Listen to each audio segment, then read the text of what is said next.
নমস্কার বন্ধুরা, কেমন আছো সবাই? গাড়িতে যেতে যেতেই পাশে দেখছি টয় ট্রেন চলছে। তবে এটা ডিজেল চালিত টয় ট্রেন। কি দারুণ দৃশ্য, তাই না? আর এইটা হলো একটা বুদ্ধ মনিস্ট্রি। তবে এখানে আর যাওয়া হয়নি, বেশ অনেকখানি ওপরে গিয়েই মন্দিরটি।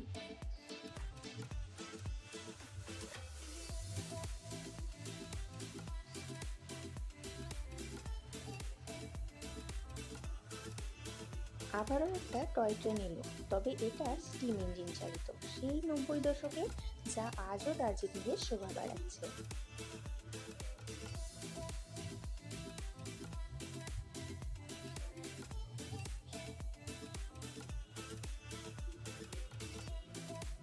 আর এটা হলো একটা ক্যাফে রেস্টুরেন্ট।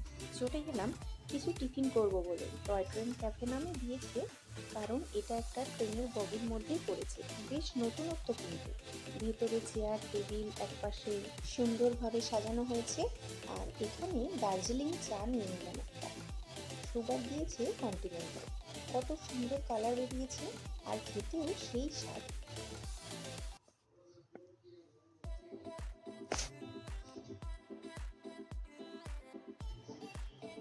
তারপর একটা স্টিম ভেজ মোমো, এটার স্বাদটাও অসাধারণ, নিয়ে নিলাম।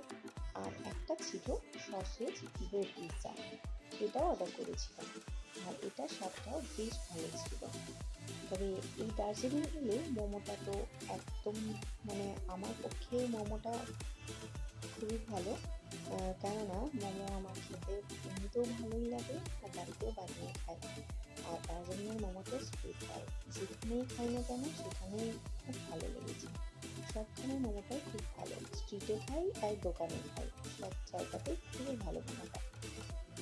যাই হোক, এখানে খাওয়া দাওয়া সেরে নিলাম।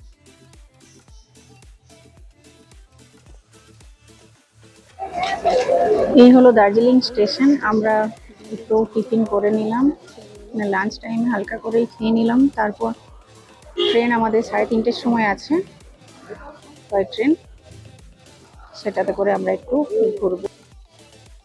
আর এই হলো স্টেশনের ভেতরটা, প্রচুর দোকানপাতি রয়েছে এখানে। আর এই যে সামনে রয়েছে টিকিট কাউন্টার, এখানে এসেও টিকিট কাটা যায়। আর এখানে একটা দেখছি পাঞ্জাব ন্যাশনাল ব্যাংকের এটিএমও রয়েছে। দেখো, দার্জিলিং স্টেশন থেকে পাহাড়ের উপরে মেঘটা, এটা পাহাড় নয় মেঘ, মনে হচ্ছে যেন বরফের পাহাড়। সুন্দর লাগছে, কি দারুণ অপরূপ দৃশ্য। সত্যি দেখা যায় না সাধারণত। এই দৃশ্য দেখতে গেলে দার্জিলিং অবশ্যই সবাইকে একবার হলেও আসতে হবে।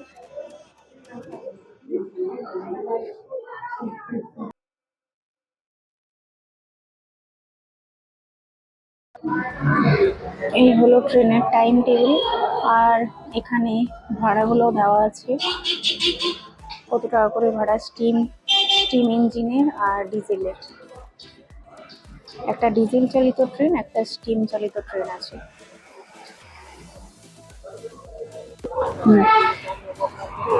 এখানে দেখো কাঞ্চনজঙ্ঘা দেখতে দেখতে তারপর অপোজিটে দেখলাম দার্জিলিং স্টেশন।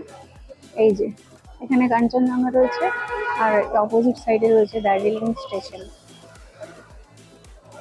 অপোজিট সাইডে রয়েছে দার্জিলিং স্টেশন।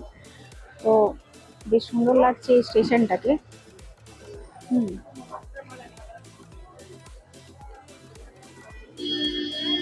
সত্যি দারুণ লাগছে। স্টেশনের অপোজিটেই কাঞ্চনজঙ্ঘা, সুন্দর দৃশ্য। তো সবাই এসো, এই দৃশ্যটা সত্যি উপভোগ করার মতো। এই টয় ট্রেনে যেতে যেতে ওই দৃশ্যটা উপভোগ করা যাবে। ওই যে স্টেশনে ডিজেল চালিত ট্রেনটি চলে এলো ঘুরে। দার্জিলিং স্টেশনে ট্রেন ধরবো বলে অনেকক্ষণই আমাদের প্রায় অপেক্ষা করতে হয়েছিল। তখন পুরো স্টেশনটাই একবার ঘুরেই দেখে নিলাম।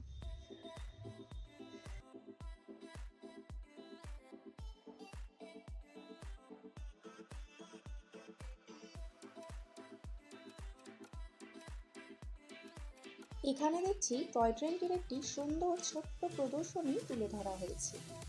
অপেক্ষা করতে করতে বেশ অনেকগুলি ট্রেনই আসা যাওয়া করতে দেখলাম।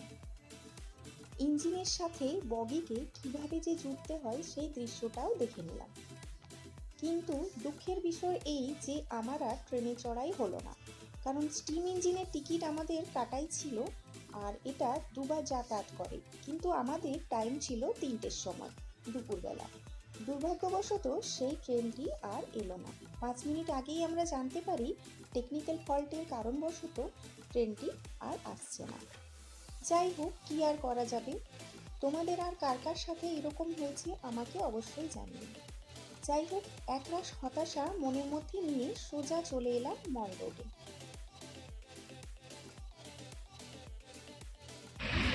এইখানে দেখো সব স্টিম ইঞ্জিনগুলো রাখা আছে, যখন যেমন প্রয়োজন হয় সেরকম নিয়ে রেডি করে ওরা। অনেকগুলি স্টিম ইঞ্জিন রয়েছে এখানে, রেডি করতে সময়ও লাগে। এখানে রেডি করে তারপর ইঞ্জিনটাকে বের করে নিয়ে আসা হয়, তারপর বগির সাথে জুড়ে এবার ঝিকঝিক করে আস্তে আস্তে এগিয়ে যায় নিজের গন্তব্যস্থলের দিকে।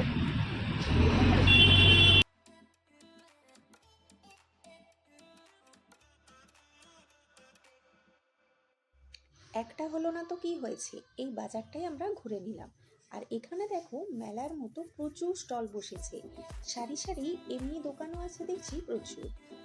আর দেখো ঘোড়াতে করে সবাই ঘুরে বেড়াচ্ছে, বেশ দারুণ। কিন্তু এখানে ঘোড়ায় চড়ে ঘুরে বেড়ানো পুরো মার্কেটটা, এটা কিন্তু বেশ নতুনত্বই দেখলাম।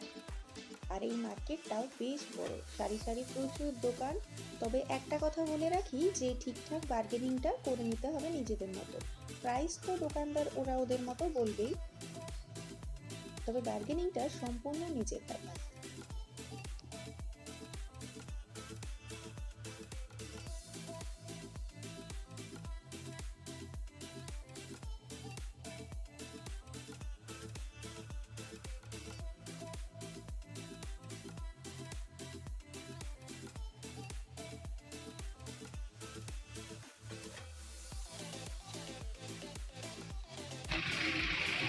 এটা কি মার্কেট বললাম?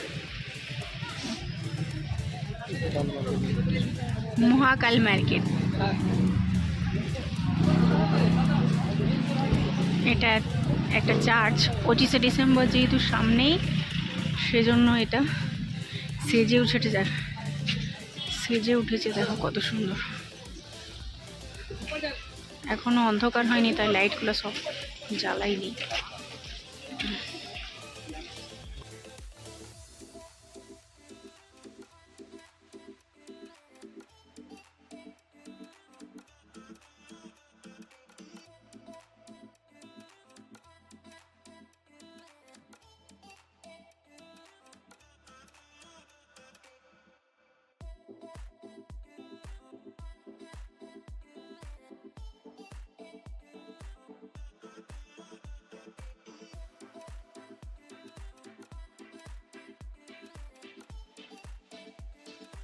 তাহলে আজকের ব্লগটি এখানেই শেষ করলাম। আবার দেখা হবে পরের কোনো ব্লগে। ততক্ষণে সকলেই খুব ভালো থেকো এবং সুস্থ থেকো। আর লাইক কমেন্ট দিয়ে জানিও কিন্তু যে কেমন লাগলো। আর চ্যানেলটি সাবস্ক্রাইব করে পাশে থাকা বেল আইকনটি প্রেস করে দাও, যাতে পরবর্তী কোনো ব্লগে খুব শীঘ্রই তোমাদের সাথে আবার দেখা হয়। তাহলে এখনকার মতো টাটা, সকলেই খুব ভালো থেকো এবং সুস্থ থেকো।